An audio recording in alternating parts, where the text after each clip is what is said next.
Hey everybody, what is going on? Welcome to the GMI Rocket Show.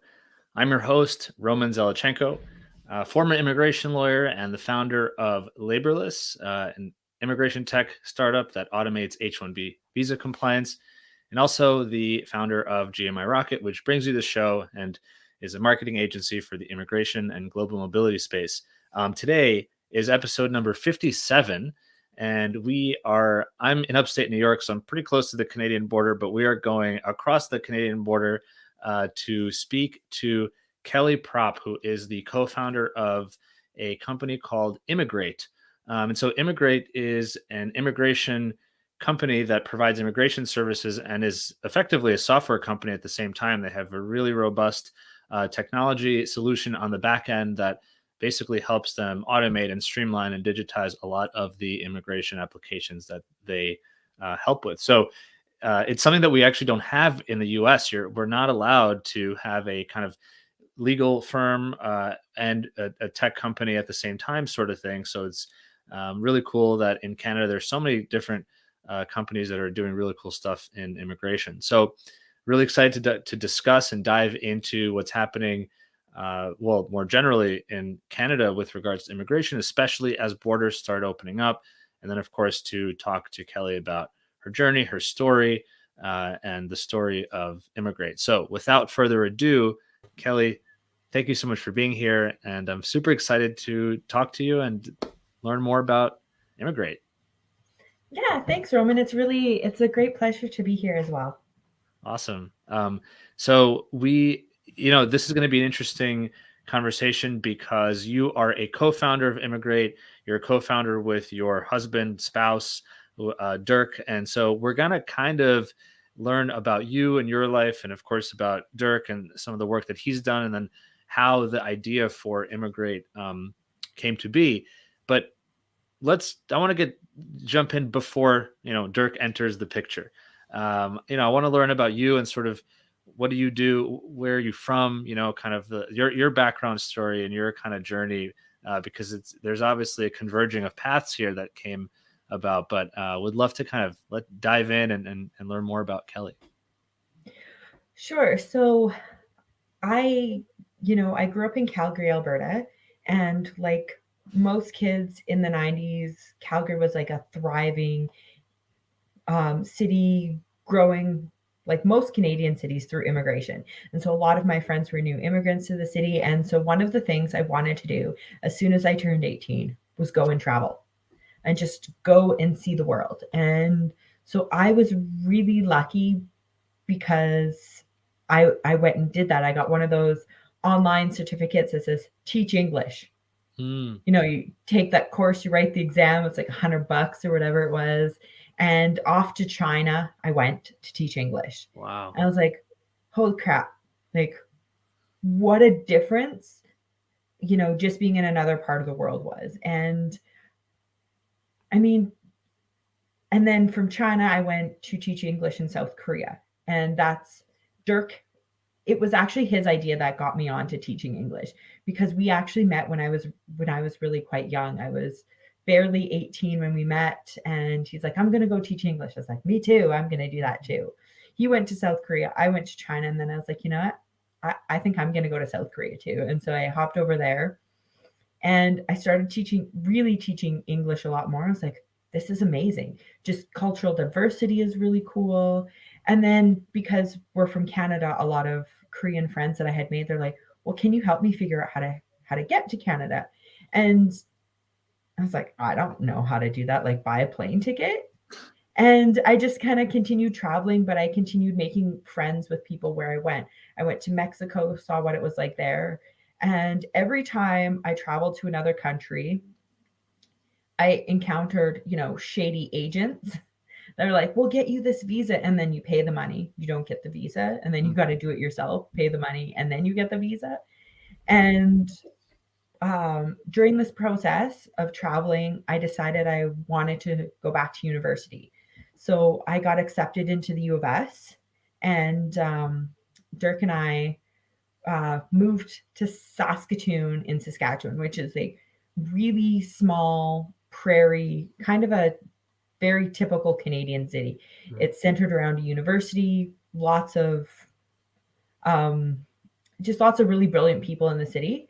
And I started going to university, and I kind of forgot about, all my experiences traveling with people, and I studied science. And because the U of S focuses on science, and so I was like, I'm going to do this. And it was something I enjoyed, but it wasn't quite for me. I worked in, I ended up working for a large consulting company doing project management. So, you know, do this project, write this report, meet this deadline. Do this project, write this report, meet this deadline. And after about 6 or 7 years of, hundreds of the same report, I was losing my mind. And at the same time, he actually remembered all of his experiences around, immigration and people and how that was. So he decided, well, I'm going to uni to study science. He would start an immigration company and just help all these people that we had met who were like, can you help us? How do you help us? How can we get to Canada? So he kind of started up this one person, one man immigration company where he, while he was taking his course to become certified to legally work, he kind of just offered advice like, okay, you can pay me this much money to just get advice on, what to do. And our focus was mostly on employers. So we did business consulting on how to help employers meet that shortfall. So he would help people while he was, and then, you learn very quickly during immigration that it's shady. And I was always chatting with him like, so how are you helping this person this time? Like, how are you helping that person? Like, what are you doing? I always stayed really interested in what he was doing. He owned an immigration company, and when the first thing a lot of people do when they try and figure out something is they go to the internet. And so we didn't. He's like, well, why can't it just be a whole internet process? I'm like, well, you can do this and we can do this. And so we were always kind of throwing ideas at each other. And meanwhile, I'm getting more miserable and more miserable and more miserable in consulting. Just every day I hated my life just that little bit more.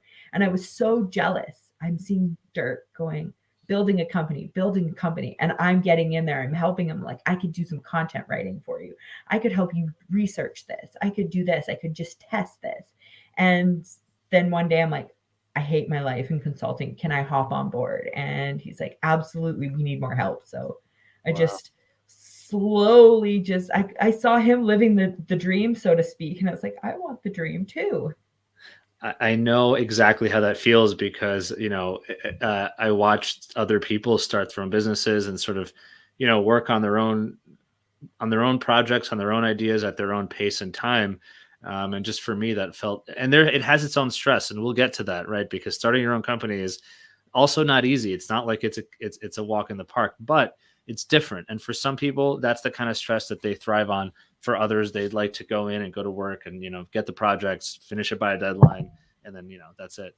I want to step back. So that's so cool. I love to, there's so much there, from traveling and, a side note there, the idea of so many people getting into the immigration and global mobility industry, even if they are not themselves immigrants or maybe like children of immigrants, but just by traveling and being exposed to people from all different parts of the world, and then coming home and looking at immigrants differently and saying like, well, I was visiting, but I came to your country and felt so out of place, and I knew I was coming home in a year or a week or whatever. You moved here permanently. That appreciation for people who just uproot their whole families and their lives and sort of move around the world. But I'm curious, just to kind of a different note here. Do you, now you're a co-founder and you and Dirk run this business together. When you were younger, did you ever have any sort of business people in your family, or did you ever think of yourself as maybe I want to run a business, or was that interest, entrepreneurial kind of tendencies? Did you have any of that, or were you kind of like, school and maybe a job and just kind of the traditional path? I remember in high school going to the guidance counselor, and they were talking about all these things you can do with your life. And they said there's, the typical path, get a university degree and get a proper professional job, which in Calgary, we're really rich, very rich city in the early 2000s. It was just like a limitless opportunity, but you get that university degree, you go get your executive job for an oil company, consulting company type thing. And then there was a little thing that said entrepreneurship, an entrepreneurship program. So it's like, well, that sounds cool, but, and they explained it to me a little. It's like, well, that sounds just really tough. And it's like, I don't know if I'm cut out for that. But it's like the idea, the word just stuck with me. I was like, ooh, entrepreneurship, like it's fancy, And then I just thought, well, I'll just carry on and do the path that they always tell you to do. Get good grades, go to uni, get a proper job. And I just kind of put it in the back of my mind. I never really considered it. I always just thought it was a cool thing to be. So let me ask you this then. I want to shift to Dirk's story maybe for a minute. I mean, you met when you were younger, so you're almost basically like high school sweethearts. From what you know about Dirk, obviously from when he was younger, maybe before you guys met, was Dirk the kind of person who was always or who might be have lemonade stand or be selling baseball cards or something, like a little bit more entrepreneurial? Because it sounds like he through your travels, he saw that there was a need for the service and sort of went for it, right? Which takes a certain type of person to just do. Mm-hmm. I mean, he comes from a very entrepreneurial type family on both sides, like his mother's side and his father's side. Like his grandfather had a grocery store when he was growing up, and his great uncle started a harvest meats, a big processing meat plant here that's really famous in Saskatchewan and across Canada. And then his other grandparents, they started a fine dining restaurant. Wow. And he has, aunts and uncles who own businesses. So like it's just kind of in their blood on both sides of his family. Like it's just like, okay, the best way to have a good life was be an entrepreneur in his family. Right. Wow, that's cool. Yeah. I'm always fascinated by that because I think even if someone isn't growing up thinking that they want to own a business, just being around that, it's sort of the way you think, so you see a problem, and if you're sort of a business minded person, you start just naturally thinking of solutions. How can I fix this problem? What can I do to offer this person help or support? I find that really fascinating, especially for folks when they're younger. I'm curious for, I guess for the both of you, it sounded like Dirk and you both went to teach English in East Asia around the same time. What prompted you to do that? I mean, you graduated, it sounds like you graduated high school, got this teaching certification, then went, which by the way is brilliant, because I think too many people go right to college, myself included, and don't exactly know what they want to do. And this idea of traveling the world and just finding yourself and having these new opportunities and experiences is super cool. So I'm curious, what drove you both, or maybe him first and then suggesting it to you, or however it went, what drove that sort of decision to have that adventure? For him, I think it was a quick way to pay off debt. You can make a lot of money quick. You can pay off a lot of credit card debt quick. You can have a really fun life quick. So they make it back in the early 2000s, they made teaching English, I think it was called teachandtravel.ca they had advertisements everywhere. And they're like, this is the cool, hip way to travel in Asia and get a job as a teacher, make a lot of money, have a lot of fun. And that was kind of, and he did this and he's like, hey, I was like, well, this is really cool. That's all you can do. Like you just buy this piece of paper that says I'm an English teacher. I'm in. I'm so in. Like, how does this not sound fun? And so he, I don't know if they went to, if there was career fairs that they put this on at, but he found Teach and Travel. And then I was like, he's like, I'm going to do it. I was like, well, I can do that too, And so I was like, yeah, I'm going to do it. That's awesome. What do you remember about that? I mean, I guess you grew up in Calgary. At this point, were you already living in Saskatoon or not yet? That was when you came back. Yeah, not yet. I had just, Dirk and I met in Calgary. He's a couple years older than me, so he was finishing university as I'm finishing high school. Mm-hmm. So we met, right at kind of that end period. And so he's like, okay, I got uni debt. I want to pay for travel. And I was like, I don't want to go to uni. Right. So I was like, if I can make money and travel, I'm in. Like, how is that a bad deal? Like, it just seemed like a win-win-win situation. What do you remember about kind of landing in China maybe for the first time? I mean, wow, I've never actually been to. I've been to South Korea, which I absolutely loved. Been to Japan a couple of times. China's got its own separate immigration process, and it's such a big country. I also just want to kind of, when I want to go for a period of time and really explore. What do you remember about that moment of like landing, the plane and just, yeah. So I landed and I thought, oh crap, what the heck did I get myself into? Because I mean, I flew from, Calgary, and I landed in Hong Kong first. And I spent about 3 or 4 days in Hong Kong before I ultimately went to Guangzhou, which is where I was teaching English. And it's only about a 2 hour train ride from Hong Kong to Guangzhou. But Hong Kong, I was like, oh yeah, this is really cool. Like it reminds me of Vancouver. It didn't seem like a big culture shock, right? Because Hong Kong is just a very big, pretty metropolis. Kind of reminds me of a Canadian city, just with more Chinese people.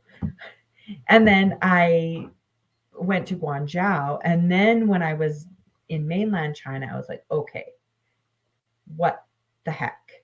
This is not what the pictures on that brochure showed me teaching English was going to be like. Wow. So was it a smaller, what was it like? Do you remember? So Guangzhou is actually a really big industrial city. So they have a massive amount of manufacturing going on. It's not one of those pretty rural Chinese cities that you kind of see in the movies. It's not like a big metropolis like quite Beijing is. It's just they manufacture a lot. So the pollution was really bad. The sky was brown, everything was brown. Like you don't wear white. And I was really surprised. And I would, honestly, I was inundated by the amount of people there were. Because growing up in Canada, like, big cities in Canada are 1 million people.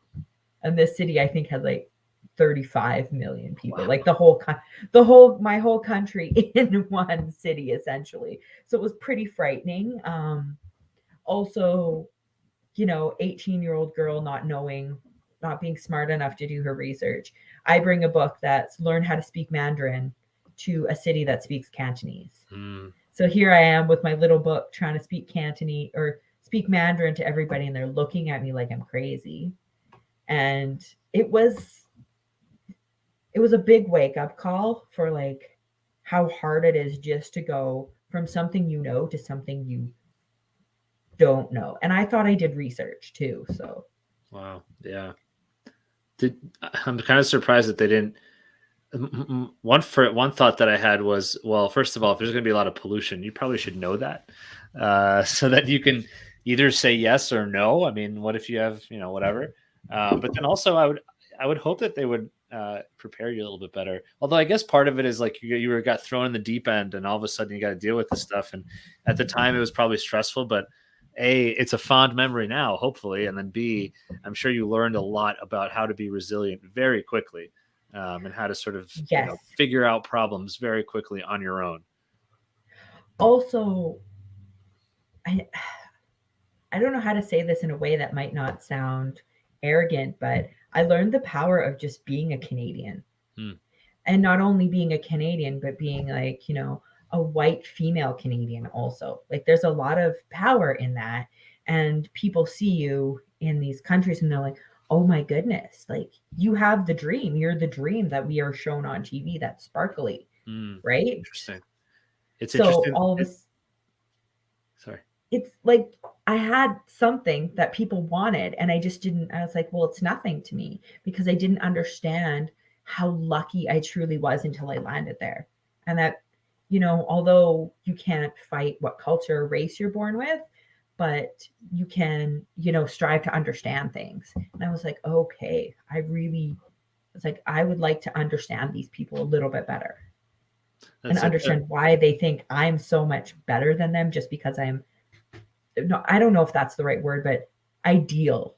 Maybe I'm the ideal situation. It's like, why do you think that? Like, you're in China. This is the coolest place ever. Like, to me, that's what I thought when I was there. And they're thinking the opposite.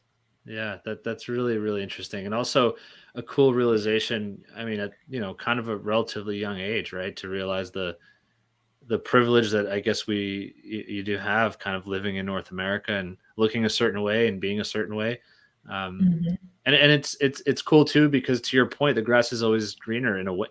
Not always, but very often the grass is greener, and you look at someone else and say, "Wait, but you live in this country, and it's cool, and there's all this happening here, and Canada's a sleepy little country." I mean, you could think that way potentially, but at the same time, they might look at you and think a different way. So that's really interesting. I remember when I sort of, because I kind of have dark hair, and if I grow my beard out, it's not too thick, but it's relatively thick.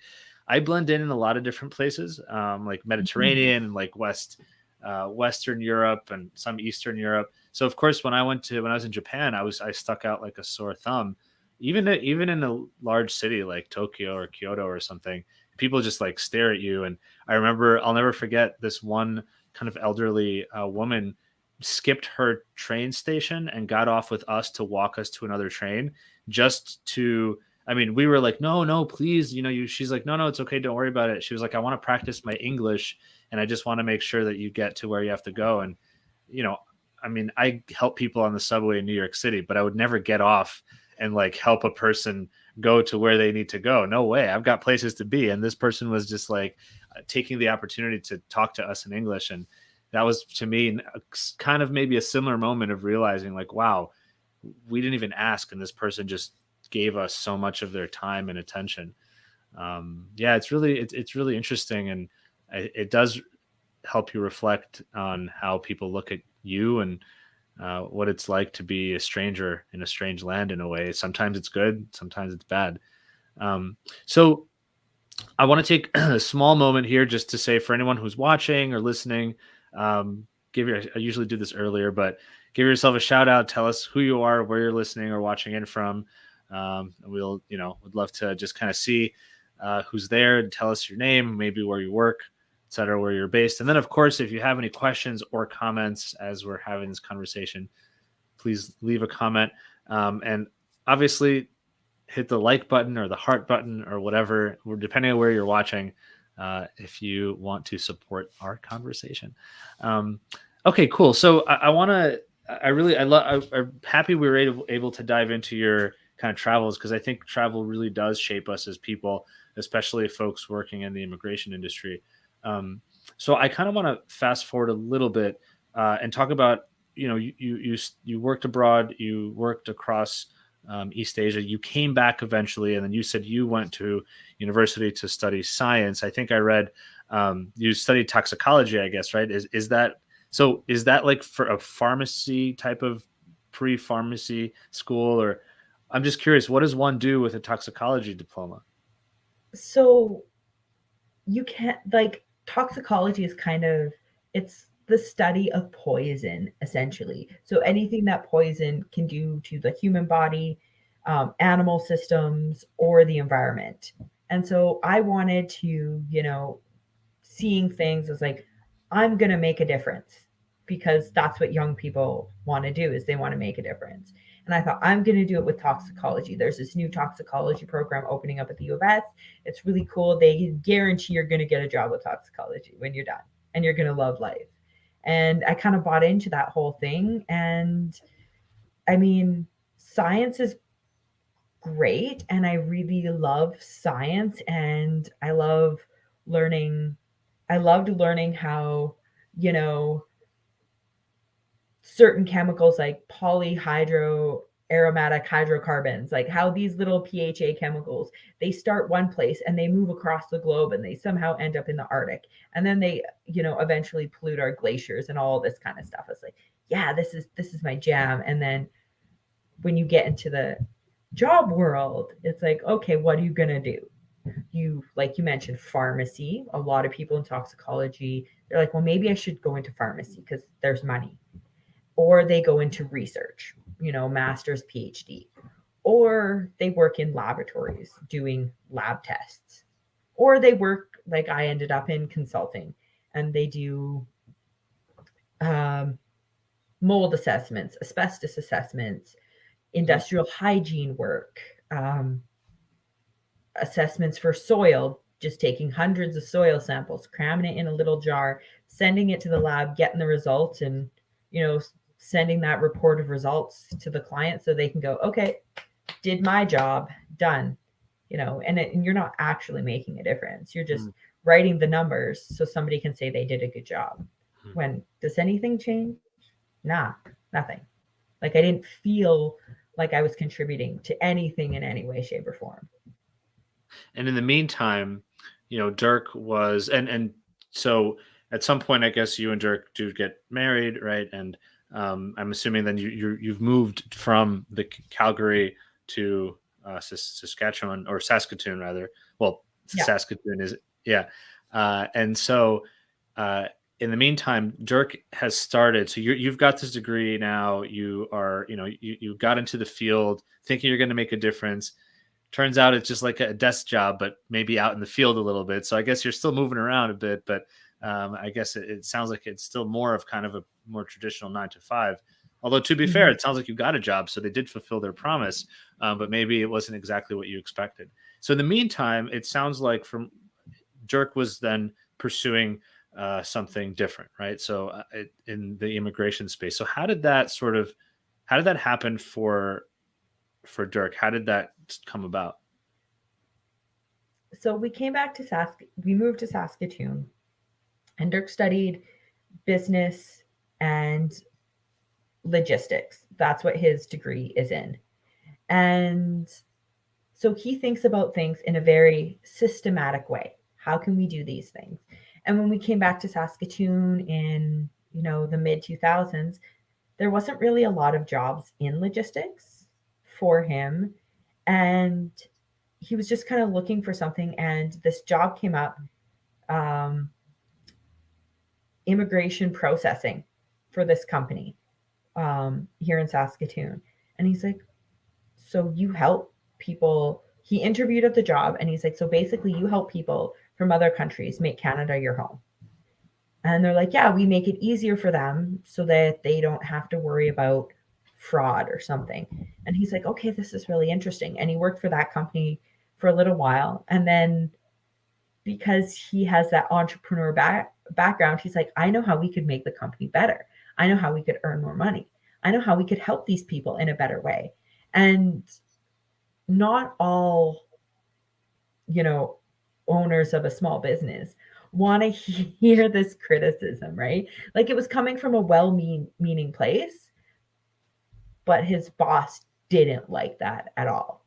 Like, they're like, no, we just do what we tell you. He's like, right. No, but we could do these amazing things. They're like, no.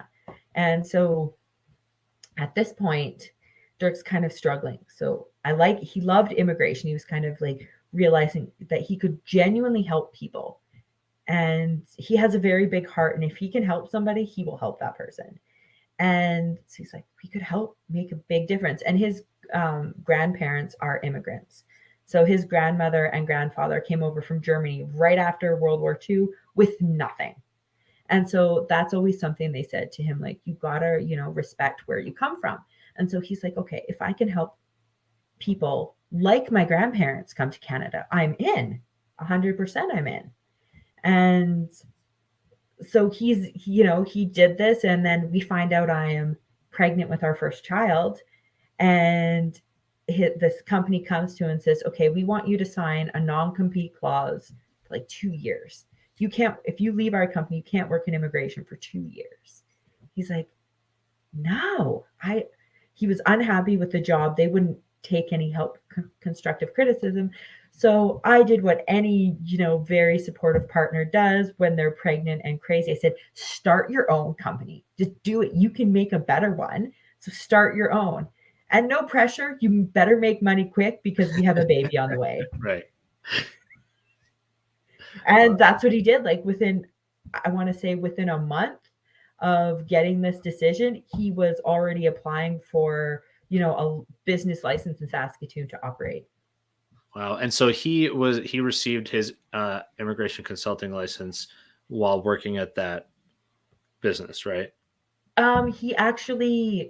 He started the program while working at that business. He did the evening program, and so he started the company. He wasn't actually offering immigration service. Right. He was offering consulting to businesses on like, hey, this is what you can do.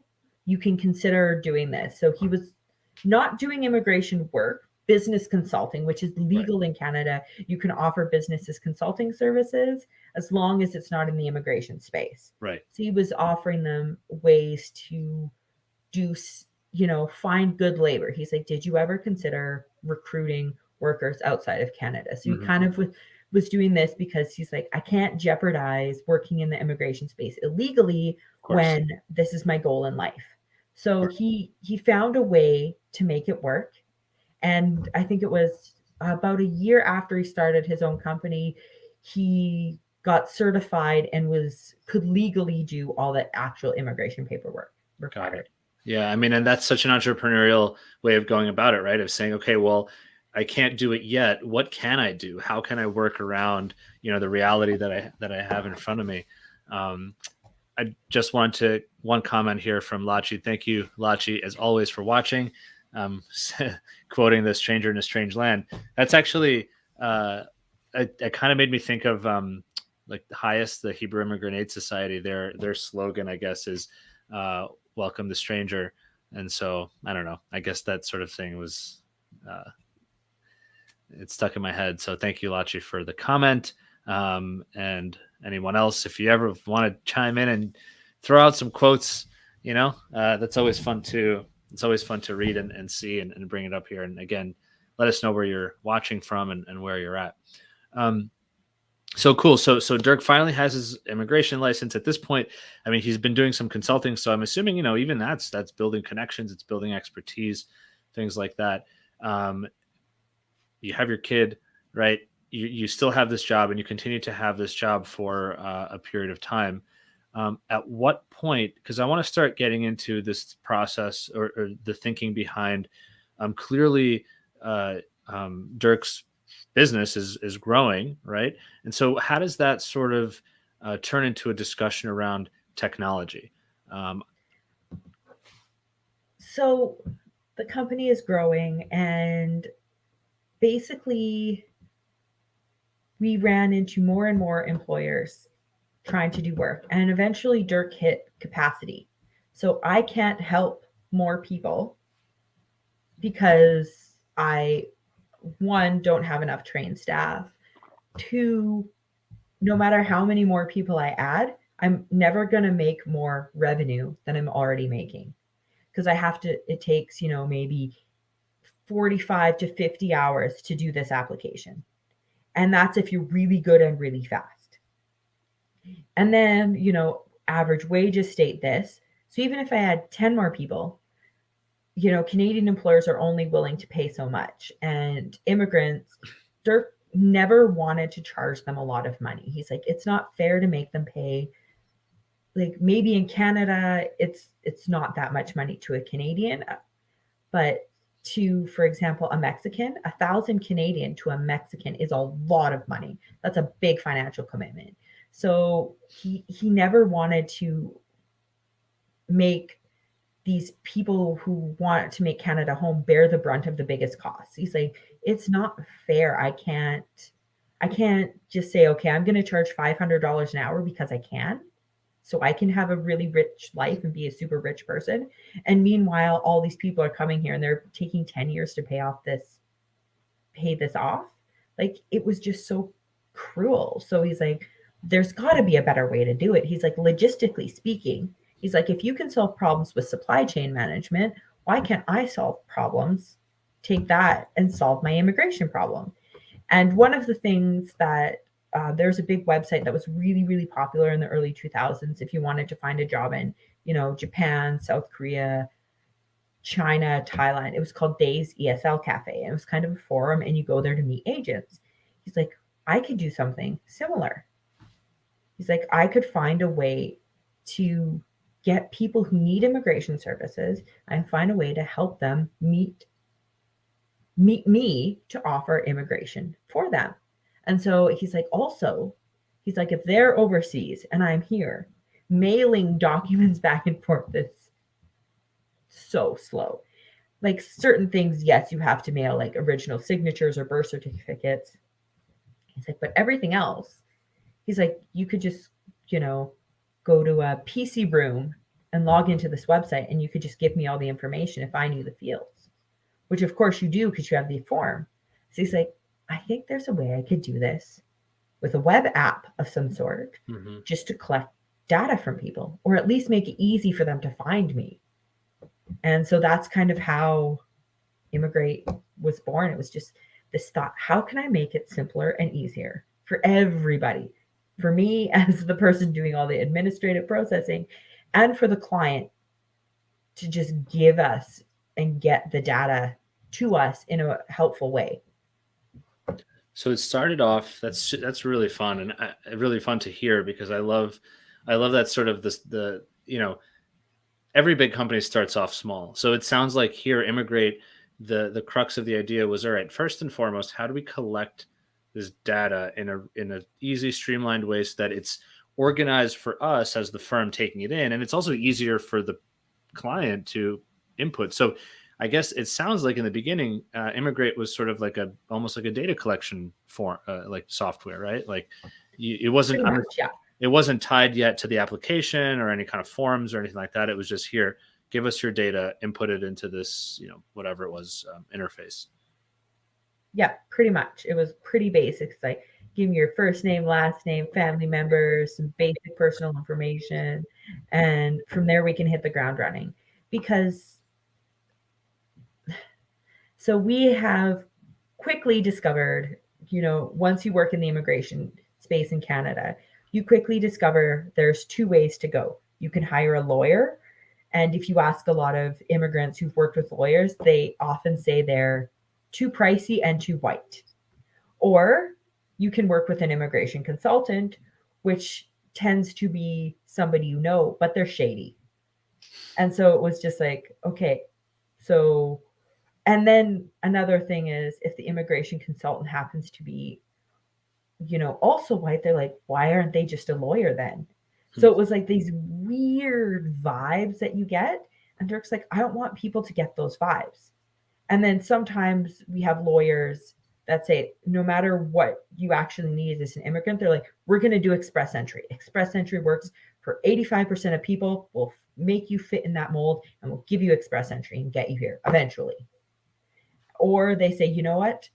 SINP, Saskatchewan Immigrant Nominee Program, will get you here that way. And they'll have a very narrow range of services that they kind of force people into.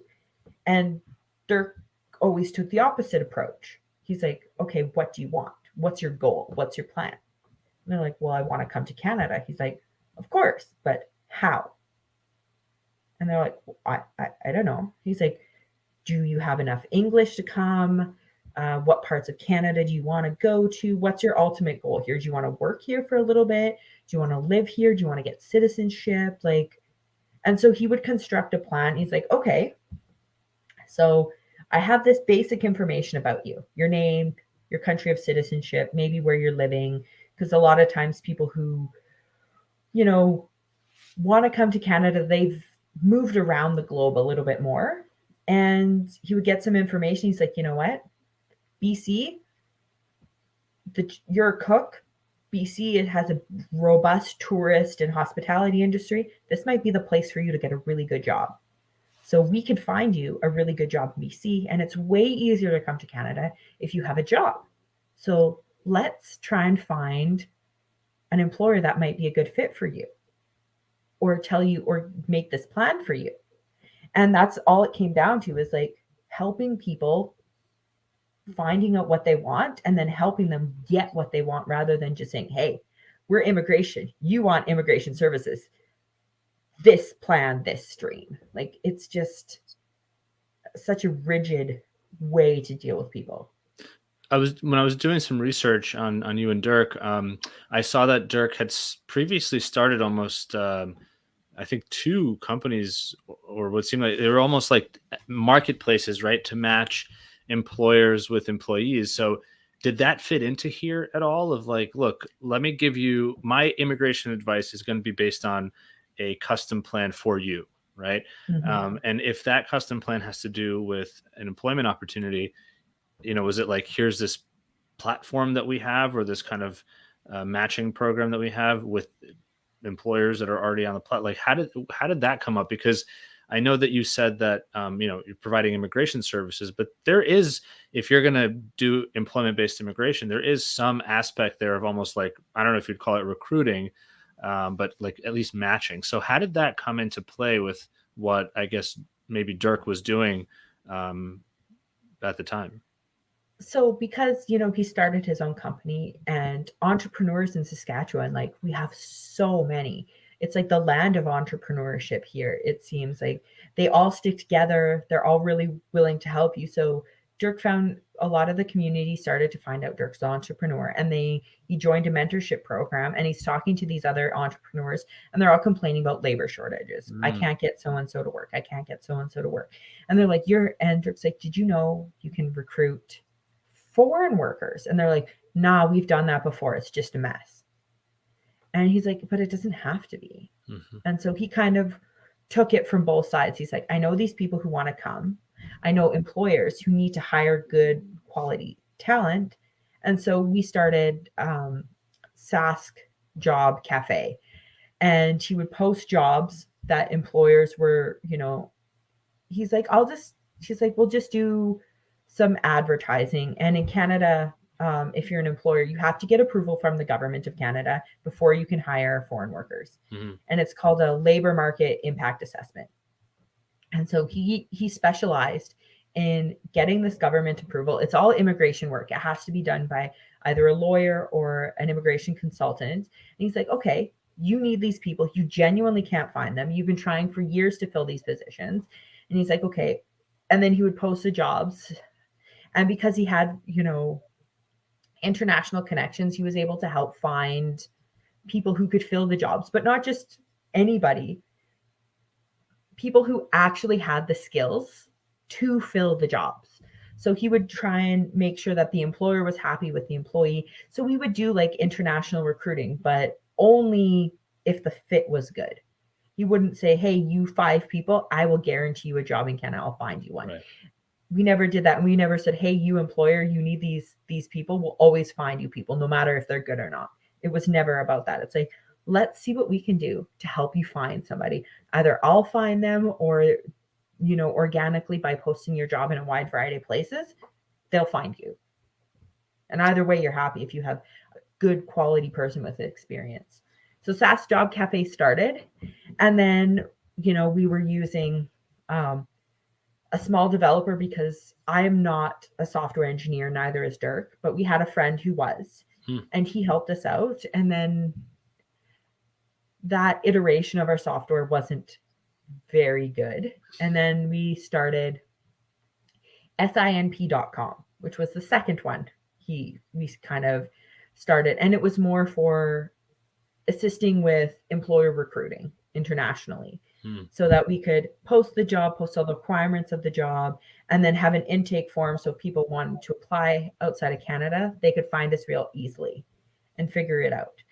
But because we use the acronym SINP, the Saskatchewan Immigrant Nominee Program did not like that. And that shut down, and we had to close that website down and everything. We're like, where do we go now?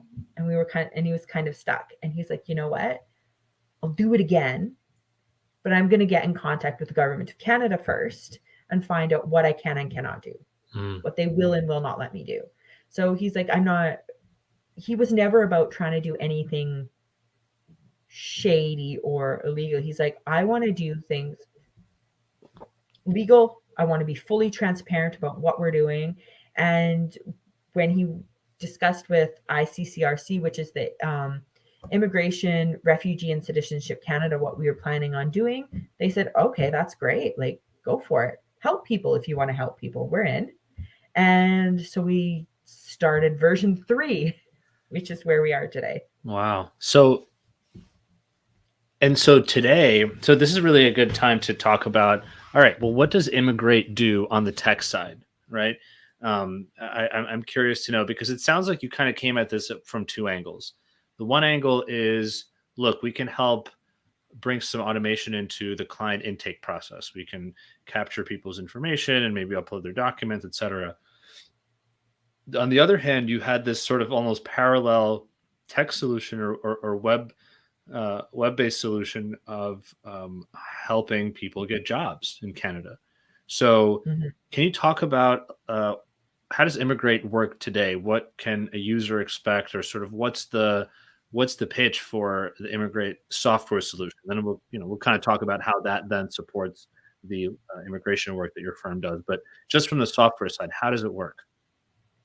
So immigration in Canada is like, a very, especially pre-COVID, it was primarily paper-based applications. You download the uneditable PDF off the government website, you print it off, you fill it out, or if you have Adobe Pro and that some forms are editable, you type it all in by hand. You show the client, you redo it over and over again, and then you mail it in, or perhaps if you're really lucky, you can fax it in. And faxing in applications was still a thing right up until COVID hit at the beginning of 2020. And it was just so painstakingly slow and difficult. And there's programs like Officio that, it'll generate the PDFs for you, but that was it. It didn't help you really do anything else. So there was still, and a lot of the clients, they want to know where their data is at all times. They want to be able to see it at all times, have access to it at all times. So especially, in immigration where somebody is in India and then we're here in Canada, 8.5 hour time difference, or if they're in China, it's like 15 hours. Like, it's so hard to get somebody on the phone to chat with them and type in all that information at the same time. So we're like, okay, we'll just have a portal for the client so they can log in whenever they want, wherever they are in the world, and just fill in their info. And they can see all the info that's required. And then it's just easy for the staff to check. And it's just, an easier way to manage the data originally. But then, of course, you got to get the data into the PDF forms. You got to figure out how to submit it. So we used, automation to do a lot of that tedious tasks that are, people just sit there doing over and over and over again. And in immigration in Canada, you don't usually just need one application, you need many. So you got to get the work permit extension, perhaps a visitor visa to maintain status while you're in processing, or you got to get that permanent residence, your spousal open work permit for your spouse. And the data is the same. And you got to enter it in every form. So now we have one entry. You enter the data one time and it transfers from one application to the next, which makes it just, it's really simple. Makes it easy for them. They're like, all right, all that information you filled out 6 months ago, you want to check it, make sure it's still good, and we'll submit your extension. So and then they always know what they have online. We always know what they have online. And then it's just easy, quick. So the way that it works would be that first somebody comes in to work with Immigrate, and they do sort of almost maybe a consultation or something to figure out what their preferred path is. And then once there's a plan of action and they agree to it, that's when the technology kicks in and they can start inputting their information. And then you have that information, you do the back and forth to make sure everything's okay. And then once it's done, can you submit? Because my understanding is that in Canada, there are at least some forms that you can, or some applications you could submit online. But then you're saying it sounds like there's also some paper-based. Is it still a mix of the two? Because in the US, it's very paper heavy. And I feel like in Canada, there's a lot of technology on the government side. So how is that? It's kind of both. Yeah. So the pandemic really forced the government of Canada to get their gear in order and really start automating a lot of stuff. So right before the pandemic hit, they started doing a lot of web apps. And then, of course, when it hits, all their staff go home and they're like, what do we do now? So now they've allowed a lot of online submissions, but you still got to create that PDF, right? Whether it's being scanned in, it's still kind of there are some like OINP, which is the Ontario program, Saskatchewan, they have online portals, BC, where you can just use their web app to put the information in and submit it. But sometimes they'll still require some documents. So it's gotten better, but you can't submit. We can't take the information directly from our system and submit it directly to the government. They don't want open APIs or anything like that. They're like, nah, our system is closed 100%. You can only submit it through this online form. Or if you're an RCIC, you can say, hey, I'm opening up a new file for client and I will submit for the client. Yeah, it's the same thing in the US, unfortunately, in the sense that most of the immigration related government sites not open to APIs, which is frustrating. It would be really nice to be able to, build really cool tech and connect it to, government portals and things like that. But unfortunately, that's just not the case, or at least not yet. I mean, we have to get there eventually. I think so. There's got to be, a safe, secure way to transfer data. I mean, is it really, I know they talk about safety and data privacy, but is it really that much safer to do it in a web browser over or over free Wi-Fi? Or on paper. Or on paper, right, that you mail? Like, I cannot count how many times, we've had clients come to us and say, hey, I got the notification that my passport needed to be sent to the government. So they mail their passport, through express post or Pure Later or some. But then the government of Canada would ship it back to you in a regular mail. And sometimes it gets lost. So we actually had a couple of clients who their passport got lost in the mail. Wow. And then one of our clients had to go back to their home country to get a new passport because they couldn't get it issued to them in Canada. They're like, no, sorry, we can't issue another passport if you're not home. And so they had to get all these special permissions to fly home without the passport that they lost, that the government of Canada lost. That's kind of unbelievable, actually. But it happens. Like, that's why the mailing stuff was so awful. It's like, mail us your original birth certificate and hope we remember to mail it back to you. Yeah, and to your point, that's where technology comes in, because digital is just the way to go. I'm curious, what are your what are the plans for Immigrate, moving forward? I mean, so right now it sounds like you have, sort of document upload and document automation and application, and some of the things you can submit through the application, or does it always have to go and you print it out and you send it out via mail, send it to the government via mail? A lot of the stuff is now, online web forms. The government of Canada is really trying to move forward to more online web forms. They do have some PDFs where they'll validate the PDF, barcodes will be generated, and then they're sent to the government. But it's increasingly moving online, which is great for us because paper is it's a nightmare dealing with spousal sponsorship applications that are 3 inches thick because of all the paper you have to print off. But now it's mostly web, and we have a lot of bots that do our work for us. Nice. So it just makes it easier. So can you talk a little bit about sort of what is Immigrate from a technology perspective? Like, yeah. So basically we just make the lives easier, especially employers, because Canada is, it's, even though COVID is still happening, we have a massive labor shortage. Like, you could be a lot of people in trades, everything, they're begging for workers. They can't find anybody to do a job. And the only way they can find workers is to bring them in Canada. Like, we have one client who, right at the height of COVID in 2020 in June, brought over 60 workers just to work in BC. And we got permission from the government to quarantine them and everything. But we make it easy. So the employer comes to us, they're like, this is my job. I need these candidates. I need this. These are my requirements. And we really offer everything in one place. So there's no need to log into 10 different sites to do all your recruiting. There's no need to log into 10 different sites to enter your information. There's no need to go here, go to Kijiji, go to Craigslist to post everything.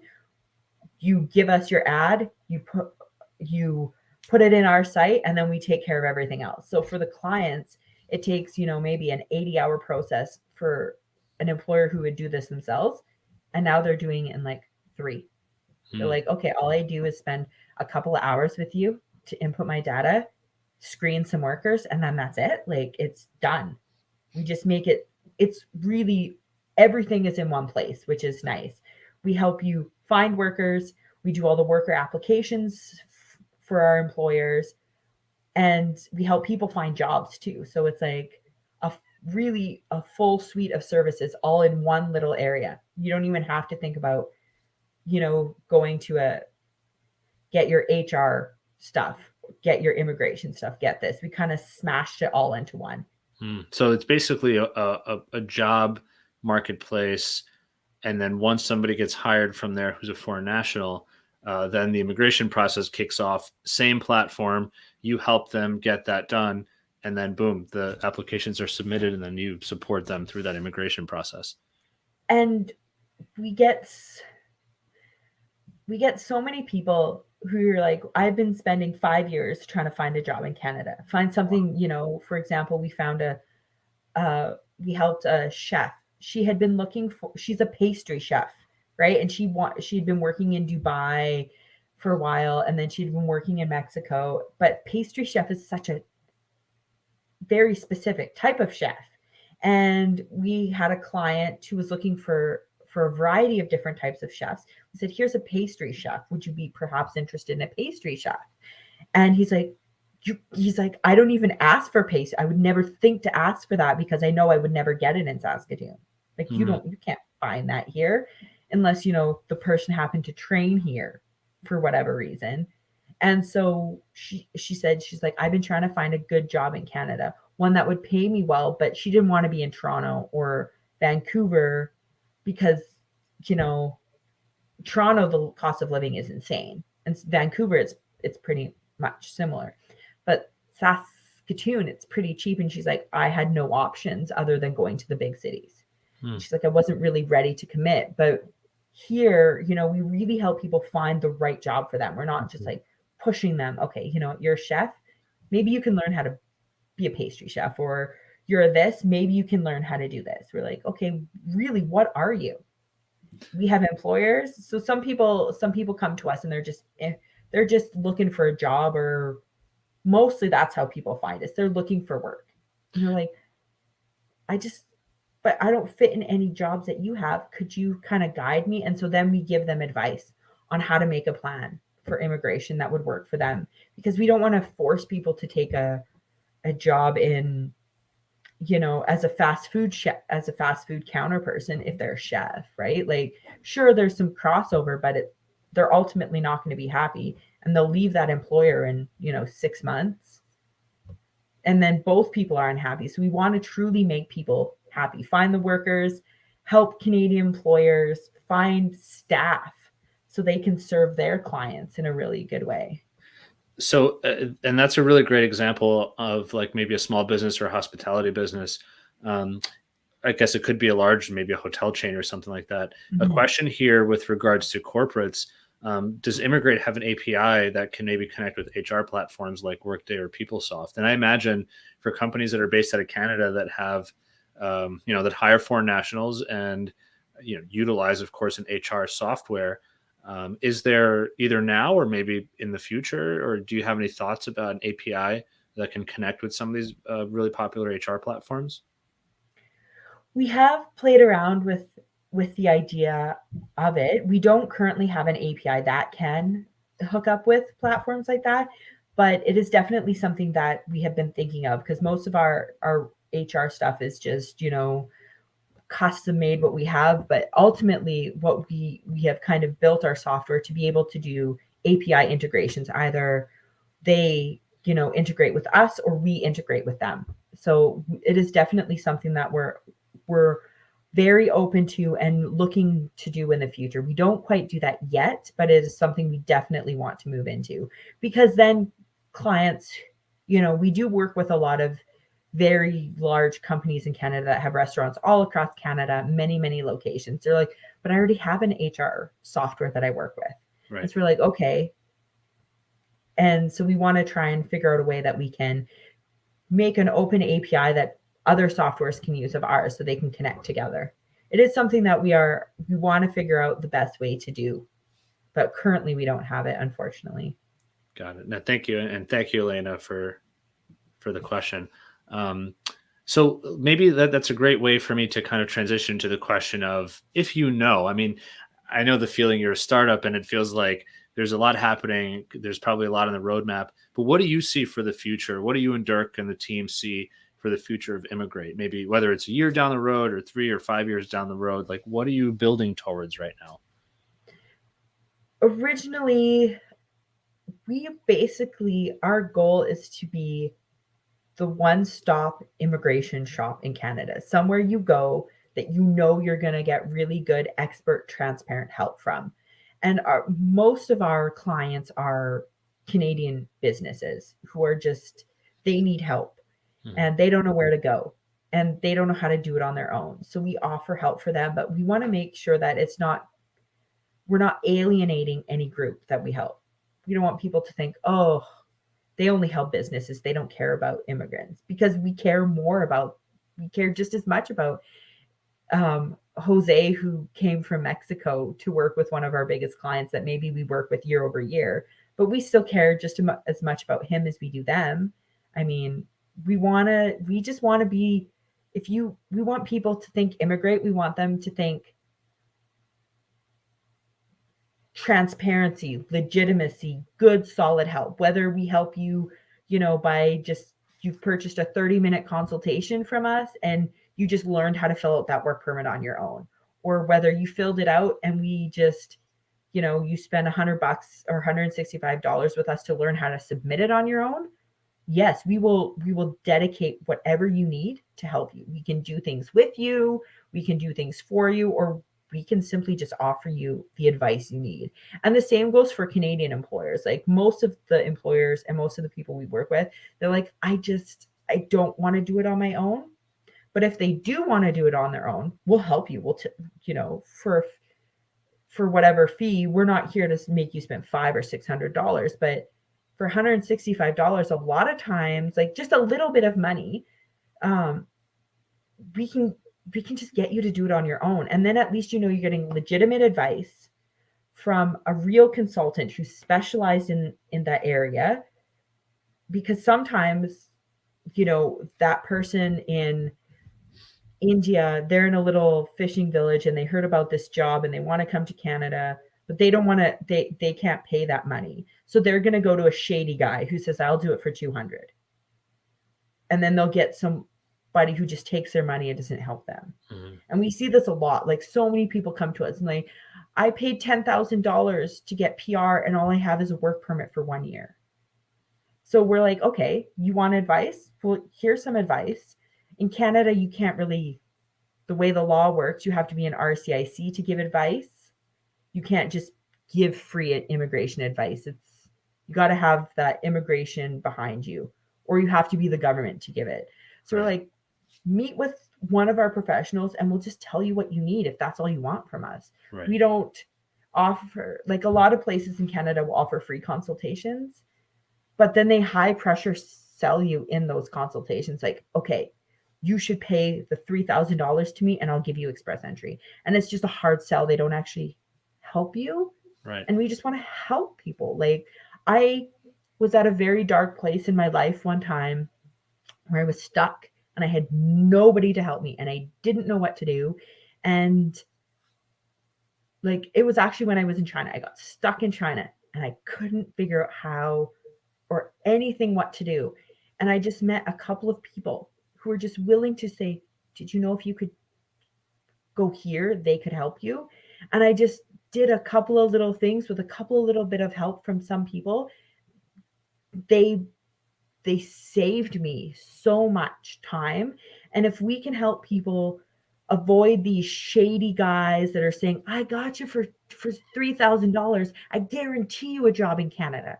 Well, you can't guarantee somebody a job for $3,000. Like, no, nothing will. But Right. for a little bit of money, we can say, come to us. We're not shady. We'll show you the job sites. We'll give you the links to the stuff. We'll just help you. We'll just, just we'll do our best. Like, we can't do it for free because we need a place to live too. But like, we'll help you for very little and give you what you need. Like, Yeah. it's devastating sometimes to hear what these people have gone through and how they've been cheated. Yeah, absolutely. And especially when it's hard for someone to navigate, they don't know the culture, they don't know the language, or they might not understand the process, and they rely on people, understandably so, but then sometimes those people don't have their best intentions in mind. Um, cool. And it's also just great to hear. And I think it's clear that part of what drives you and the business is this concept of we've been here, we understand what it's like to need genuine, honest help, professional help, and that's what we offer. And not only do we offer it, but we offer it with technology on the back end to help it be maybe more affordable and or faster and or more efficient, which at the end of the day is the whole beauty behind technology, marrying Yeah. technology with immigration. Um, And I like to tell people, like, I like technology because I'm lazy.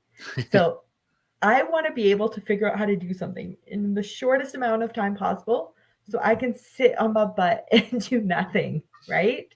And nobody wants to spend 200 hours to figure out how to fill out a work permit. I mean, it's like a couple of forms generally. And as long as you have, your um, passport, birth certificate, language certificate, or whatever you need, you can do it pretty quick on your own. So, like, it's just, it's not that tough. But where we can offer advice and offer help, whether it's a little bit or a lot, like, we're here, man. Like, we just want to genuinely help people, make their lives that much better. Like, um, we helped this lady. She had, been refused a work permit in Canada, had some admissibility issues, and we worked our butts off. I can't say that I worked my butt off, but Dirk and the team worked their butts off, and they helped her get here. And she's like, I've been trying to get to Canada for a while, and I'm here. And she's like, you guys have made my life. And she sent us photos and how happy she is. And just at the end of the day, knowing that, that little bit of work that we put in made a huge change in her life. It was just like, it was the best. And we had another lady who came from China. She bought us the most beautiful box of truffles, and we get artwork from people and just green tea from people. We helped a gentleman from Mongolia, and he gave us this beautiful book with Mongolian artwork. Like, you know, it's at the end of the day, seeing the people come here and smiling, it's just like, oh, I helped you a little bit. Like, I did a little bit to make this world a little bit of a better place. Like, so when I was younger, it's like, I'm going to change the world. Like, maybe I'm not, but I'm changing it for a couple people now. Like, I feel like I'm genuinely contributing to making more smiles across the world. And you know what? If you can change one person, you do change the world in that small way. Um, I want to ask you, kind of as we're wrapping up here, I want to ask you, with the border closure, or the prior border closures, now the U.S. Canada border is starting to open up a little bit, and then of course just the world more generally is starting to open up a little bit more with sort of vaccination rates being higher and things like that. What are you seeing for the future of, I guess, Canadian immigration, but specifically, of course, for Immigrate? I mean, do you see growth on your horizon? Do you on the immigration consulting side? Do you see more growth on the tech side? Like, what's in the future? What's in store? I mean, the pandemic has been really hard on a lot of companies, and for a little while we scaled way back. We shrunk a lot because we wanted to see our focus, and we kind of pivoted from an all over marketplace. We can help anybody anytime, to kind of focusing more on helping employers. But we, in the last year, we've grown like 250%. Wow. We're just, we can't, we're scaling up like crazy. We've just been expanding and expanding, more and more now with COVID restrictions, immigration programs opening and closing at the snap of an eye. People are coming to us and saying, can you just, I don't know how to do it on my own anymore. It doesn't seem as easy. So more and more people are coming to us because they just want really good advice. And we have a lot of really brilliant people on our team. We're very lucky. Like our team, like Canada, is very, very diverse and made up of a lot of immigrants as well. So, we're just growing and growing. The future is very bright for us. Great. That's super exciting. Congratulations. That's really wonderful. And Thank you. hopefully, because there's so many restrictions and things constantly change in the immigration space. I mean, I say this to a lot of different folks in the industry, and hopefully, I'm seeing this too. There's more of a need for professionals to give advice. You can't just go on and apply for a visa on the internet without asking somebody, because things are changing so frequently. And, there's vaccination requirements, yes or no. Where can you travel for how long? Do you have to quarantine? Do you not have to quarantine? There's a lot to know nowadays. And it's really tricky in Canada because certain rules don't apply if you are in certain industries, right? Like, are you an industry that relies heavily on short-term seasonal workers for the growing period? Maybe you get an exemption from certain things because you are this, or because you're coming to Canada to work and you're double vaccinated, maybe you don't have to quarantine at all anymore. Or like it's just so different for different industries. And then each province in Canada kind of gets to jive with their own rules also. The federal government says this is the base, and then each province kind of gets to adjust and make their own kind of rules. So like in Saskatchewan, our restrictions around COVID are very lax compared to Quebec, which is extremely restrictive. And, life is kind of carrying on as usual for us here. You just have to make sure you have your proof of vaccination if you want to, do a lot of things. And then other places like BC, they're really, really careful.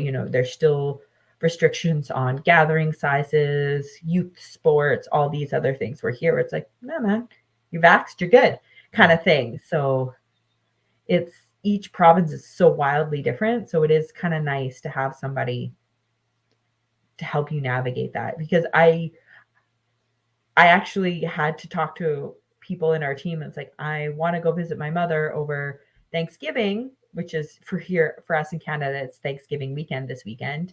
But she lives in another province. So is it okay to travel there? Yay or nay? Like, I don't even know. Like, had to ask, had to make sure I'm following the rules even. So well, it's great that that you got the people to ask right there in the back pocket. yeah, I'm lucky. So awesome. Thanks for sharing that, and really interesting to hear your perspective on it. Just as a side note, I really think it's fascinating that Canadian provinces have some power over immigration. In the U.S., it's all federal. There's states typically don't have much that they can do with regards to immigration. So it would be, like the way you have provincial nominee programs and things like that. Like, I wish the U.S. would benefit if we had some regional things where if you're in the Midwest, maybe you can have a special visa for a certain type of worker, things like that. But that's another policy discussion that we may have another time. I usually try to end these conversations with maybe something interesting or like a fun or funny story. Obviously, you traveled for the first, well, substantially. I don't know if you left the country before that, but you left and you went to teach, and you landed in Hong Kong. You went to teach in mainland China. Do you have any, like, what's your craziest or kind of the memory where you get around with your friends and you're like, let me tell you, X happened? Do you have that story from your travels there in China? I do. I have a really fun one. So while I was working in China, the school I worked for wanted to take advantage of the fact that, I am of a very desirable point of view, young white girl at the time. They're like, let's speak on English, on how you can improve English. So as, a very young 18-year-old girl, I did what most people do. I went to the internet, paraphrased a whole bunch of things about how China can improve English. And I did this presentation, and they said it would be small. In Canada, small is like 15 people. In China, small is like thousands of people. So I end up at this university. There's cameras on me. It's this massive auditorium full of people.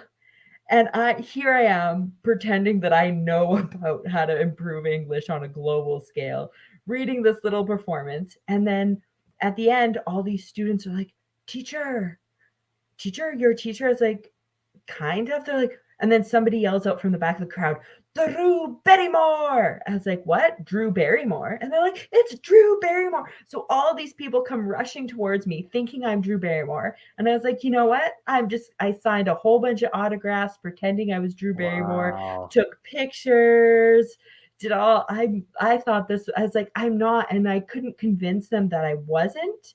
So, I was like, all right, sure, I'm Drew Barrymore. Let's go with it. And so there's a wide group of Chinese people who thought they met Drew Barrymore, but it was just me. I wish you could see those pictures. That's hilarious.